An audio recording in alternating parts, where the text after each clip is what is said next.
Good morning to all my good people out there.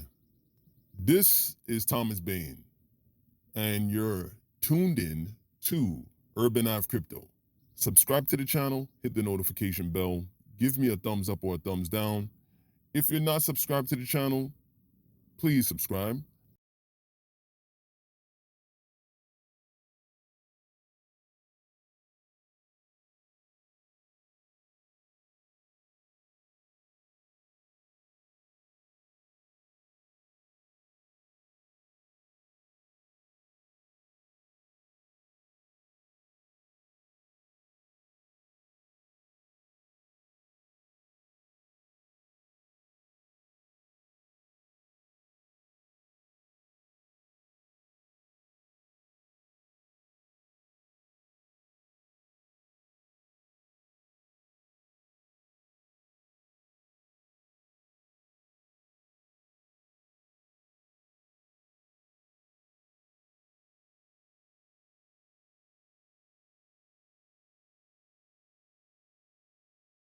So when he says that the banks don't care about what the cost of XRP is, he's correct.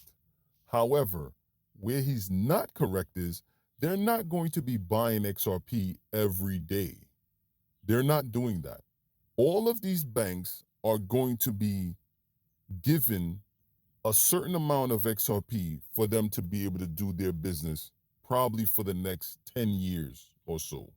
All of these banks, they're going to be allocated a particular amount, okay? Which is why XRP, Ripple, the company, and XRP, the digital asset, they needed, meaning Ripple, they needed to know how much each bank moves per year so they can get a good understanding as to how much XRP that particular bank needs to hold. Because again, they know how much XRP is supposed to be worth. And with knowing that, they now could allocate a certain amount of XRP to whatever bank. So no, they're not going to be buying XRP every day. That's incorrect. Everyone is going to be holding a set amount of XRP in order for them to be able to interact with the XRP ledger, the XRP blockchain, to do their business. That's what's going to be happening. I have to say this. The banks are not in competition with each other.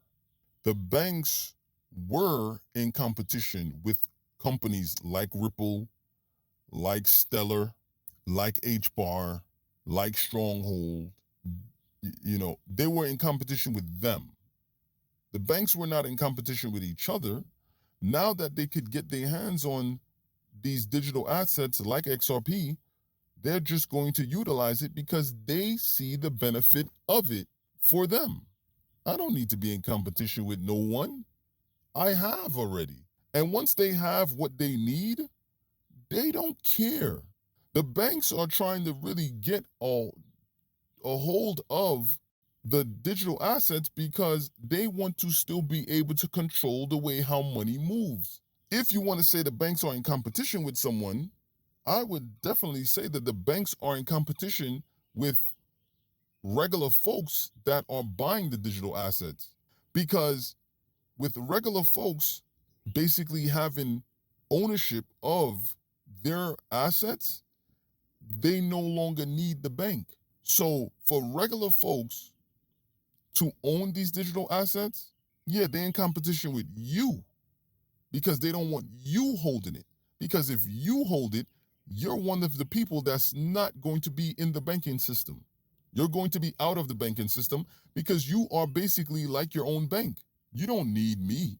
I don't need to compete with somebody that's going to already have the stuff. I'm trying to compete with regular folks not to have it because I need them to continue to use the banking system that I have.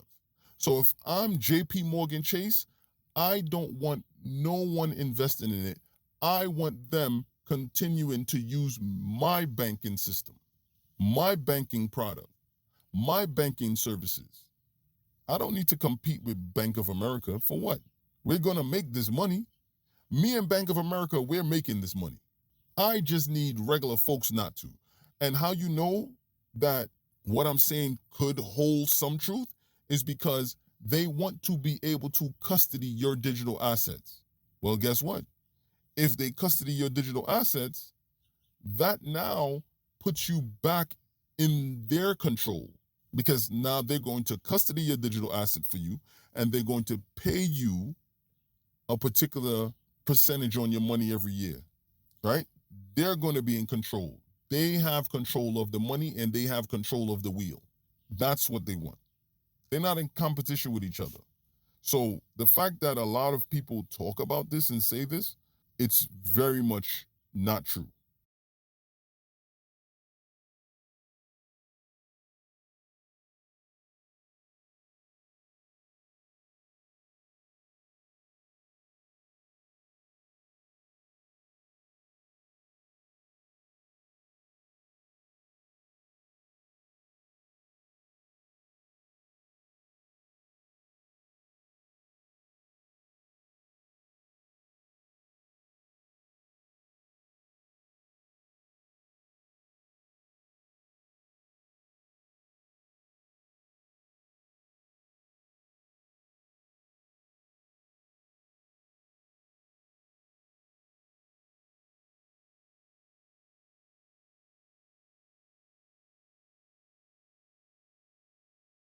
Okay, yes, they have gotten rid of the Nostro and Vostro accounts. Yes, they did do that.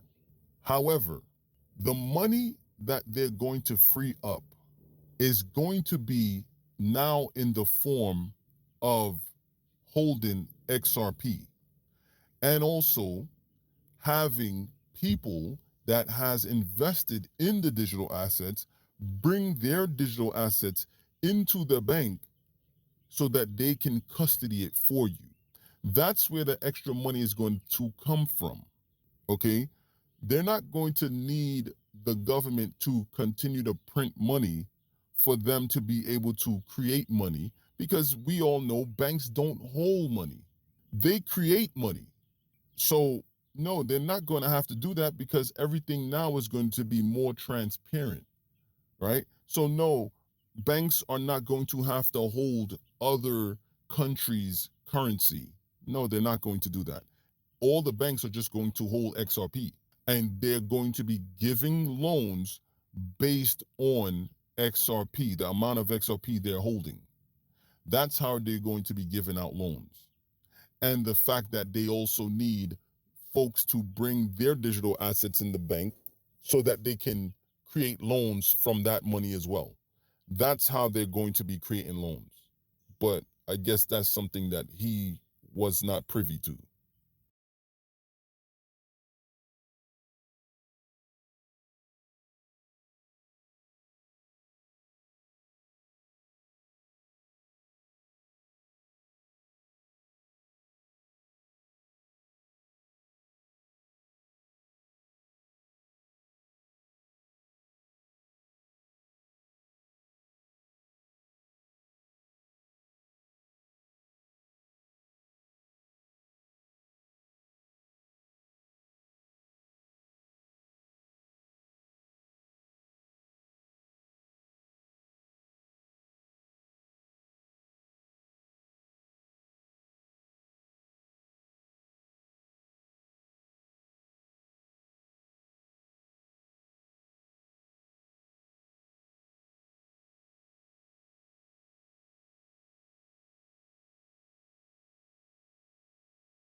He's saying that because the XRP supply has shrunk, right? And all of that money is going into XRP. This is why we will get, or this is how we will get a $25,000 flip of the switch moment. Okay, actually, sir, you're actually wrong. The supply does not dictate the price of the coin initially, right? It doesn't. The ETFs don't mean anything because most of the ETFs, they're probably only going to hold maybe a million XRP at most. They're not going to be holding billions of XRP in these ETFs. They're not. Most of these ETFs, if it's 35 ETFs that get approved, each of them is only going to hold something like a million. And I'm saying that because with the ETFs, they're going to be selling fractions, small fractions of XRP. So if you are familiar with XRP and you know XRP, you know that to the right of the decimal, they call that the drops of XRP, meaning a drop in the bucket. A drop of water in the bucket causes a ripple effect, right? So that those drops are going to be what's sold through the ETFs. So most of these ETFs that's going to be with most of these financial institutions like BlackRock, they're not going to need a billion XRP. A million XRP will suffice because they're not selling one whole XRP. Most people they're only going to buy drops of XRP because the price of XRP is going to be very, very, very high. And I put an emphasis on very. So just to give you an idea and to give you an example, one XRP is going to be worth upwards of $1 million. So if one XRP is worth $1 million, through the ETF, I'm selling drops of XRP. So I can sell one XRP, I can sell that a million times over, because there's a million drops in one XRP. So if there's a million drops in one XRP, I can sell one drop for $1. I can sell one drop for $1. I can sell one XRP a million times over. Now you may be saying, oh, but what happens to people that wants to buy $100,000 worth of the ETFs? Yeah, they're going to be able to do that. But understand that they're never going to be buying it up where they are buying one whole XRP.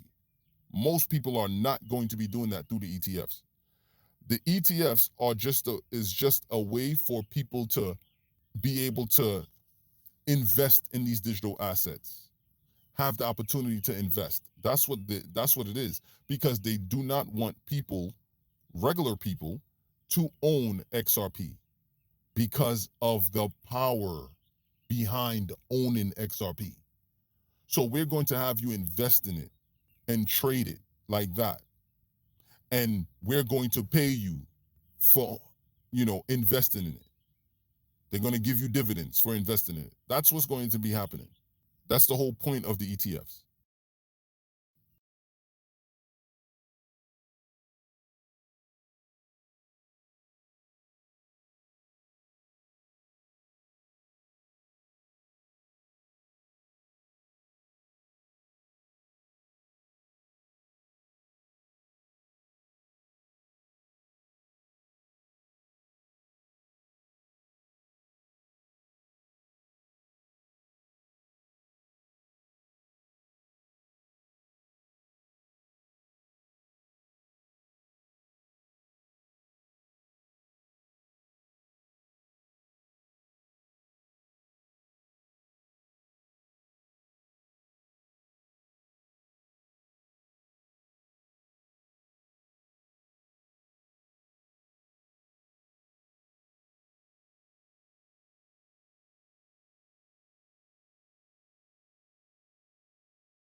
Guys, I want you to understand, I have always respected this guy and the things that he has talked about.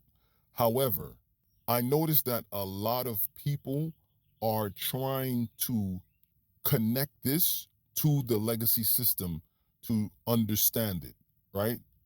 However, in order to truly understand the crypto market, the crypto industry, the digital asset industry, however you want to call it, right? In order to understand it, you have to quickly forget about what you think when it comes to finances. This is a whole new financial system that is being built. A whole new financial system, meaning no one could take what they think from the old system and bring it to the new system and try to make it make sense. No. In order for it to make sense, you have to reprogram the way you think about finances. That's what you have to do. When he says, oh, they say overnight because a few months, no, you're actually right. You're actually on point. It is going to happen overnight, very quick, very swift. It is not going to be something that's going to take a long time or have to take a long time. It's going to happen quick. It's not going to be months of a buildup. I mean, come on. We've been waiting for years now for XRP to hit proper numbers, and it hasn't. The coin has been suppressed in the price. So do you really think to yourself that in 2025, if they were to start letting the price really show, you really think that it's going to be a gradual buildup? No, it's not. Again, people has used the analogy, people like Brad Garlinghouse has used the analogy of holding a bottle under underwater and then letting it go and see the way it shoots up out of the water. Now you tell me, does that sound anything close to gradual? No. It's going to take off like a rocket. Once it gets going, it's going to take off. So if it happens overnight, yeah, it's going to take off because it's been suppressed. The price of XRP and the price of a lot of these other digital assets that has anything to do with the banking system, the new payment system, the new financial system, all of these assets are going to go off very quickly. They're going to shoot up because the prices have been suppressed for way too long. Way too long. I'm going to stop the video here, but I'm going to say this before I go. He's saying that if you hold XRP, you hold a piece of the digital future. Now, I would say I disagree with that because I do, because the explanation is incorrect. You don't own a piece of the digital future when you hold XRP. You own a piece of the new financial system when you hold XRP, okay? Not a piece of the digital future, no. You own a piece of the new financial system future. That's what you own when you hold XRP, which is why, again, banks don't want regular folks to hold it. The banks don't want regular folks to hold it because I need people using the banking system. And if you hold XRP, you're basically the bank. Now you're not going to be using my services. Well, I don't want that. But that's it for today. Thank you for watching Urban Ave Crypto. I'm Thomas Bain. Subscribe to the channel, hit the notification bell, give me a thumbs up or a thumbs down. I'm going to catch you on the next one. I'm out of here.